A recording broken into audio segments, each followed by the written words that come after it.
നമസ്കാരം. ആയുർജീവനത്തിൽ ഇന്ന് ഞാൻ പറയാൻ പോകുന്നത് സ്കിൻ ടാഗുകളെ കുറിച്ചാണ്. സ്കിൻ ടാഗ് അല്ലെങ്കിൽ സ്കിൻ ടാബ് എന്നൊക്കെ അറിയപ്പെടുന്നത് നമ്മുടെ ഭാഷയിൽ ഉണ്ണി അല്ലെങ്കിൽ പാലുണ്ണി എന്നൊക്കെ നമ്മൾ പറയുന്ന സ്കിന്നിൽ കാണുന്ന ചെറിയ ചെറിയ ഗ്രോത്തുകളെ കുറിച്ചാണ് ഇന്ന് പറയാൻ പോകുന്നത്. അതിനുള്ള നാച്ചുറൽ റെമഡീസ് ഒക്കെയാണ്. ഇതിൽ ശരിക്കും സോഫ്റ്റ് ഫൈബ്രോമ അല്ലെങ്കിൽ അക്രോകോഡോൺ അല്ലെങ്കിൽ ക്യൂട്ടേനിയസ് പാപ്പില്ലോമ എന്നിങ്ങനെ 3 പേരിലാണ് മെഡിക്കലി അല്ലെങ്കിൽ ശാസ്ത്രീയമായിട്ട് ഈ പാലുണ്ണിയെ പറയുന്നത്. ഇത് മറ്റൊന്നുമല്ല, ഇത് ശരിക്കും നമ്മുടെ സ്കിന്നിന്റെ ഫോൾഡുകളാണ്. അതായത് സ്കിന്ന് മടങ്ങിയിട്ടുണ്ടാകുന്ന സൂപ്പർഫിഷ്യൽ ആയിട്ടുള്ള ഗ്രോത്തുകളാണ് ശരിക്കും ഈ പാലുണ്ണി എന്ന് പറയുന്നത്.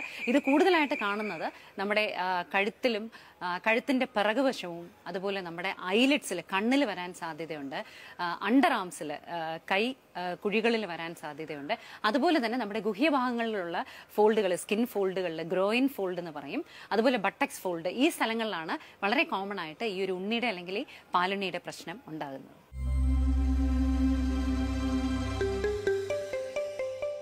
പാലുണ്ണികൾ ഉണ്ടാകുന്നതിന് പ്രത്യേകിച്ചൊരു കാരണം ഇന്നതുകൊണ്ട് എന്ന് കണ്ടുപിടിക്കപ്പെട്ടിട്ടില്ല. കൂടുതലായിട്ട് നമ്മുടെ സ്കിന്നിന്റെ റബ്ബിംഗ് കൊണ്ടാണ് ഇത്തരം സ്കിൻ ഫോൾഡുകൾ ഉണ്ടാകുന്നതും ഈ കുഞ്ഞു ഗ്രോത്തുകൾ നമ്മുടെ സ്കിന്നിൽ ഉണ്ടാകുന്നതും. അതുകൊണ്ട് തന്നെ ഓവർ വെയിറ്റ് ഉള്ളവർക്ക് ഇത് വരാനുള്ള സാധ്യത കൂടുതലാണ്. പിന്നെ അതുപോലെ തന്നെ നമ്മുടെ പ്രഗ്നൻസി സ്റ്റേജിൽ ഇത്തരത്തിൽ പാലുണ്ണി കൂടുതലായിട്ട് കാണാറുണ്ട്.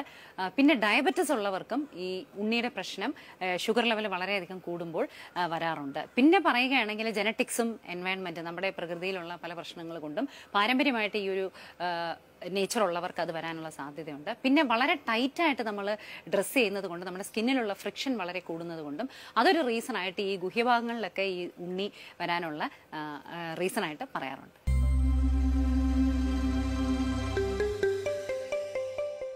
ഈ പാലുണ്ണി ശരിക്കും 2-3 ആഴ്ച കൊണ്ട് തന്നെ അത് കൊഴിഞ്ഞു പോയിക്കൊള്ളും. വളരെ വിരളമായിട്ടേ അതൊരു ഇൻഫെക്ഷൻ ആയിട്ടൊക്കെ വരാനുള്ള സാധ്യതയുണ്ട്. പൊതുവേ നമ്മൾ ആക്സിഡന്റലായിട്ട് ഷേവ് ചെയ്യുമ്പോൾ ഇത്തരത്തിലുള്ള ഇൻഫെക്ഷൻ ആയിട്ട് മാറാനുള്ള സാധ്യതയുണ്ട്. പിന്നെ നമ്മൾ തന്നെ അത് പല മുറകൾ ഉപയോഗിച്ച് അത് എടുക്കാൻ ശ്രമിച്ചാൽ, ചിലർ നൂല് കൊണ്ടും അതുപോലെ തന്നെ സിസേഴ്സ് കൊണ്ടൊക്കെ സ്വന്തമായിട്ട് കട്ട് ചെയ്ത് കളയാൻ ശ്രമിക്കും. അങ്ങനെ വരുമ്പോൾ മാത്രമേ ഇതൊരു ഇൻഫെക്ഷൻ ആയിട്ട് മാറാറുള്ളൂ. അതല്ലെന്നുണ്ടെങ്കിൽ നാച്ചുറലായിട്ട് അത് പോയിക്കോളും. അഥവാ നിങ്ങൾക്ക് വളരെ എംബറാസിംഗ് ആയിട്ട് അത് ഫീൽ ചെയ്യുന്നു, അത് കളയണം എന്നുണ്ടെങ്കിൽ നാച്ചുറലായിട്ട് ഞാൻ ഈ പറയുന്ന റെമഡീസ് വേണമെങ്കിൽ ട്രൈ ചെയ്യാം. വളരെ എളുപ്പത്തിൽ നമുക്ക് ചെയ്യാൻ പറ്റുന്നത് നമ്മുടെ ചെറിയുള്ളി അല്ലെങ്കിൽ സവാള, ഇത് 2 ടൈപ്പ് ആയാലും കുഴപ്പമില്ല. ഈ ഉള്ളിയുടെ ചാറ് അതിൽ കണ്ടിന്യൂസ് ആയിട്ട് ഒരു 10-15 ദിവസം തേച്ച് കൊടുക്കുകയാണെങ്കിൽ പെട്ടെന്ന് തന്നെ ഇത് കൊഴിഞ്ഞു പോകാനുള്ള സാധ്യതയുണ്ട്. അതിൽ ചെറിയുള്ളി ആണെങ്കിലും സവാള ആണെങ്കിലും കുഴപ്പമില്ല, കട്ട് ചെയ്ത് രാത്രി ഉപ്പോടുകൂടി, നമ്മൾ സാധാരണ ഉപ്പിലിടുന്നത് പോലെ വെറുതെ വെള്ളം ഒഴിക്കാതെ ഒരു ജാറിൽ ഉപ്പും ഈ സവാള കട്ട് ചെയ്തതും കൂടെ ഇട്ട് വെച്ചിട്ട് രാവിലെ അതൊന്ന് കൈകൊണ്ട് സ്ക്വീസ് ചെയ്ത് അതിന്റെ ചാറ് ഇട്ട് കൊടുക്കുന്നത് ഒരു 1-2 മണിക്കൂറൊക്കെ അത് അങ്ങനെ തന്നെ റീറ്റെയിൻ ചെയ്താലും കുഴപ്പമില്ല. കഴുകി കളയണമെന്നില്ല. പുറത്ത് പോവുകയാണെങ്കിൽ മാത്രം കഴുകി കളയുക. ഇങ്ങനെ ചെയ്താൽ പെട്ടെന്ന് തന്നെ ഈ പാലുണ്ണി കൊഴിഞ്ഞു പോകും.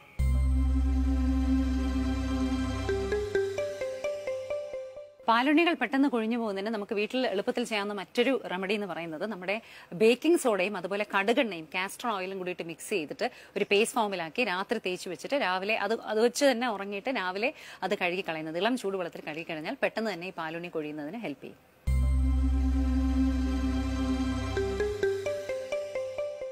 പൈനാപ്പിളിന്റെ ചാറ് ഈ പാലുണ്ണിയിൽ തേച്ച് വെച്ചിട്ട് കുറേ നേരം അത് റീറ്റെയിൻ ചെയ്യണമെന്നേ ഉള്ളൂ. ഒരു 2 മണിക്കൂറെങ്കിലും അത് അവിടെ ഇരിക്കണം.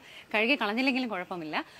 ഇത് കണ്ടിന്യൂസ് ആയിട്ട് ഒരു 2-3 ആഴ്ചയൊക്കെ ചെയ്യുകയാണെങ്കിൽ പെട്ടെന്ന് തന്നെ ഇനി ഫർദർ ആ ഒരു സ്കിൻ ഫോൾഡ് വരുന്നതിനുള്ള ടെൻഡൻസി കുറയ്ക്കുന്നതിനും ഈ ഒരു പൈനാപ്പിളിന്റെ ചാറ് ഹെൽപ്പ് ചെയ്യും.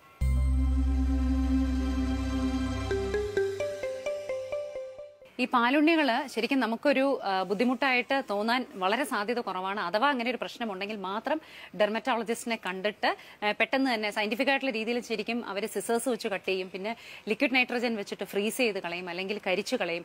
എങ്ങനെ വേണമെങ്കിലും ചെയ്യാം. അതല്ല എന്നുണ്ടെങ്കിൽ അത് താനേ തന്നെ കൊഴിഞ്ഞോളും. പക്ഷെ ഒരിക്കലും നമ്മൾ സ്വന്തമായിട്ട് നെയിൽ പോളിഷ് റിമൂവർ ഇടുന്നതും അതുപോലെ തന്നെ നൂല് വെച്ച് ഡെന്റൽ ഫ്ലോസ് വെച്ച് ചെയ്യുന്നതുമൊക്കെ കഴിവതും അത് അവോയ്ഡ് ചെയ്യുക. അതിലെ കോംപ്ലിക്കേഷൻസ് വരാനുള്ള സാധ്യത ഉള്ളത് കൊണ്ട് തന്നെ ഇത് പോകാൻ അനുവദിക്കുക. പിന്നെ അതുകൂടാതെ നമ്മുടെ വാഴപ്പഴത്തിന്റെ തോലിന്റെ ഉൾഭാഗത്തുള്ള ഒരു വഴുവഴുപ്പ് സ്ഥിരമായിട്ട് തേക്കുന്നതും ആപ്പിൾ സൈഡർ വിനെഗർ തേക്കുന്നതും ഒക്കെ ഒരല്പം നേരത്തെ തന്നെ ഇത് കൊഴിഞ്ഞു പോകുന്നതിന് ഹെൽപ്പ് ചെയ്യും. അതല്ല എന്നുണ്ടെങ്കിൽ അത് നാച്ചുറലി തന്നെ കൊഴിഞ്ഞു പോയിക്കോളും. നാളെ വീണ്ടും ഒരു ഇഷ്യൂം അതിനുള്ള ഹോം റെമഡിയുമായിട്ട് കാണാം. നന്ദി, നമസ്കാരം.